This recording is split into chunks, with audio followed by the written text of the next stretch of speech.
दोस्तों आज की वीडियो में आपको बताने वाले हैं कुछ ईवेक्स प्रोसेस के बारे में। और आप देख रहे हैं ईवेक्स डिज़ाइन मास्टर यूट्यूब चैनल, और जिसमें मैं आपको एक्सप्लेन करने वाला हूं डिज़ाइन के प्रोसेस के बारे में, आइडिएशंस के बारे में, वैलिडेशंस के बारे में। सबसे पहले देखते हैं प्रोसेस के बारे में कि प्रोसेस क्या होता है। तो प्रोसेस में आप डिज़ाइन जब स्टार्ट करते हैं तो सबसे पहले आपका स्टार्ट होता है get started, scope, discover, research, synthesis, ideations, ideate, prototype, develop, design, implementations, test और उसके बाद डिप्लॉय होता है। तो ये सारे डिजाइन का प्रोसेस होता है जो कि आपको जानना काफ़ी ज़रूरी होता है। अब चलते हैं कि डिज़ाइन के प्रोसेस में क्या क्या चीज़ें होती हैं। इसमें आप देख रहे हैं कुछ डिज़ाइन का टूल्स भी हैं और कुछ आप बुक्स भी देखे होंगे कि ये सारे ईवेक्स का काफ़ी इम्पोर्टेंट बुक होता है। लेकिन प्रोसेस की बात करें तो यहाँ पे आप देखिए यूज़र इंटरफेस के बारे में।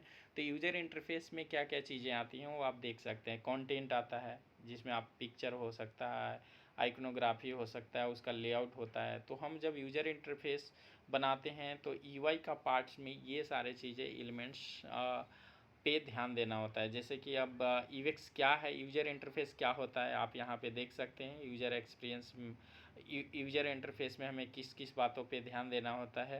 तो यूज़र इंटरफेस का मेन इम्पोर्टेंस होता है कि आप डिज़ाइन को नीट एंड क्लीन बनाना है और यूज़र फ्रेंडली बनाना है, ये आपको ध्यान देना होता है।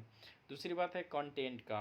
तो कंटेंट आप देख रहे हैं कि what we putting in the app. आप अपने एप्लीकेशन जो बना रहे हैं तो उसमें कंटेंट क्या है, किस तरह का एप्लीकेशन है, उसमें कंटेंट क्या होना चाहिए, इमेजनरी क्या होगा, इकोनोग्राफी क्या होगा, और यूज़र पर्सपेक्टिव जो है ये कितना यूज़र फ्रेंडली होना चाहिए, इस एप्लीकेशन में किस तरह का हम सर्विसेज प्रोवाइड कर रहे हैं, ये सारी चीज़ें हमें कंटेंट पे ध्यान देना होता है। लेआउट में आपका डिज़ाइन सिंपल और एलिगेंट होना चाहिए, इजी टू यूज होना चाहिए, जिसमें कि आप ये देख सकते हैं layout how to use organise.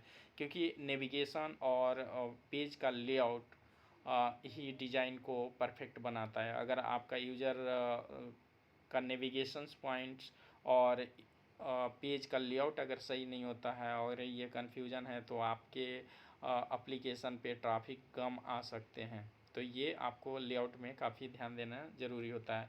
EY controls में जैसे कि आप टूगल बटन देखते हैं, ड्रॉप डाउन बटन होता है, स्पिनर होता है, प्रोग्रेस बार होता है, टाइम पिकर होता है, डेट पिकर होता है, टूगल बटन्स होते हैं, प्रोग्रेस बार होते हैं, रेडियो बटन्स होते हैं। ये सारे चीज़ें आपको काफ़ी ध्यान देना होता है। तो ईवाई कंट्रोल्स भी काफ़ी इम्पोर्टेंट होता है, किस केस में कौन सी कंट्रोल्स को यूज़ करना चाहिए जो कि यूज़र बिहेवियर के हिसाब से सही होता है। तो यूज़र पॉइंट ऑफ व्यू से हमें सारे चीज़ें पे कंट्रोल करना होता है। और भी वीडियो काफ़ी हमारे ईवेक्स के डले हुए हैं यूट्यूब चैनल पे, आप प्लेलिस्ट में जा कर के उसके देख सकते हैं। बहुत ही बेसिक से एडवांस लेवल का वीडियोज़ वहाँ पे आपको मिलेंगे। उसके बाद आप देखिए ग्राफिक डिज़ाइन का यहाँ पे कुछ इम्पोर्टेंट चीज़ें हैं जो कि आप यहाँ पर देख रहे हैं, how we make it look appealing.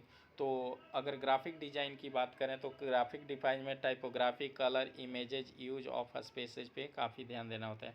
Colours काफ़ी इंपॉर्टेंट्स होते हैं डिज़ाइन में, कलर की साइकोलॉजी बहुत इंपॉर्टेंट होता है। और किसी भी डिज़ाइन में 60-30 और 10 रूल आपको यूज करना होता है। जो कलर आपका प्राइमरी कलर होता है, प्राइमरी कलर आप 30% यूज कर सकते हैं, 10% accent colour, 60% black and white जो होता है यूज़ किया जाता है बैकग्राउंड्स के लिए। उसके बाद टाइपोग्राफी भी काफ़ी इम्पोर्टेंट होता है डिज़ाइन के पार्ट्स में।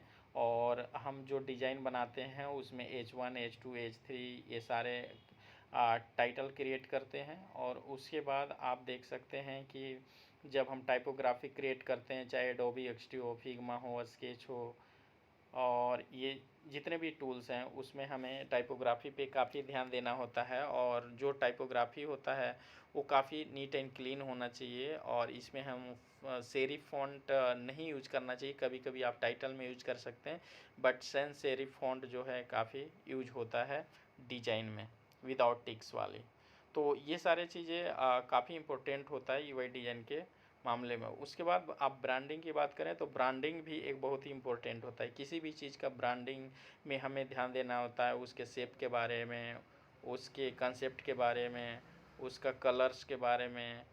तो ये सारे चीज़ें हमें कलर्स की साइकोलॉजी और उसके शेप्स और क्या आइडेंटिटी लोगों का है, क्या चीज़ एक्सप्लेन करना चाह रहा है, ये सारे चीज़ें हमें ध्यान देना होता है।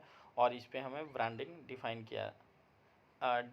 करते हैं किसी भी प्रोजेक्ट का। ऑर्गेनाइजेशन में किसकी जैसे बहुत सारे एलिमेंट्स है, तो किसका ऑर्गेनाइजेशन किस तरह से करें, हायरार्की क्या होगा, टॉप लेवल पे क्या होगा, उसके सेकेंड लेवल पे कितनी हायरार्की होगा, किस पॉइंट को आप फोकस कर रहे हैं। तो आप डिज़ाइन में प्रॉपरली जो है उसको H1 H2 H3 या उसके अरेंज करके हम यूज करके दिखा सकते हैं डिज़ाइंस को।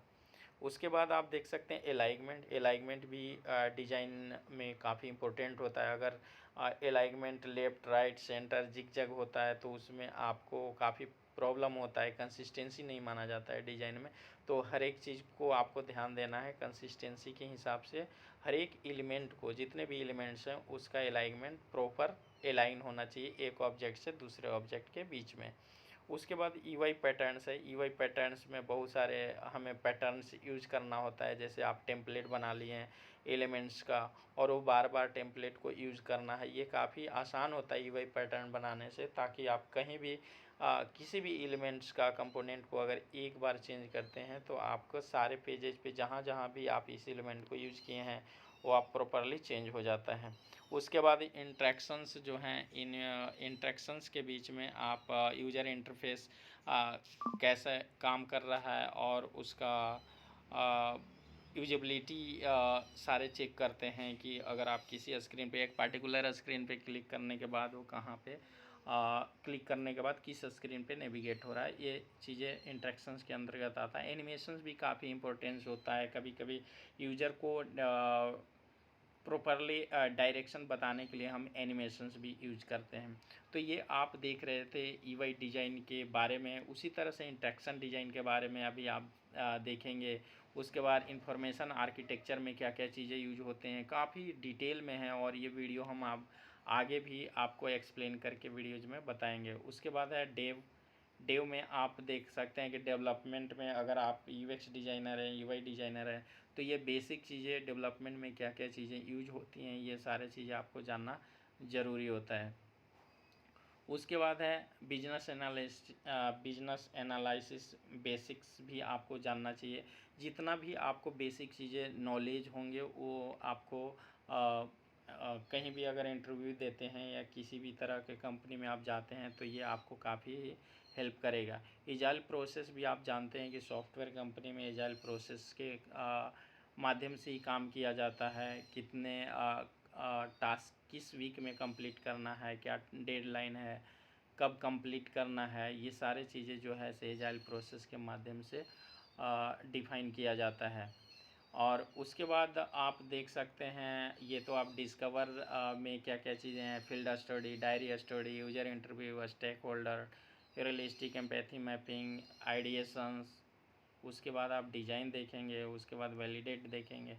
तो ये काफ़ी सारे चीज़ें हैं। तो दोस्तों उम्मीद करता हूँ कि ये टॉपिक जो हैं आने वाले वीडियो में काफ़ी आपको हेल्प करेंगे। तो कंटिन्यू हमारे वीडियो को भी आप देखते रहेंगे। और अगर आप फर्स्ट टाइम इस वीडियो को देख रहे हैं तो प्लीज़ आप हमारे चैनल को बेल आइकन को ऑन कर लीजिएगा, जिससे नेक्स्ट वीडियो का आपको अपडेट टाइम टू टाइम आपको मिलते रहेगा।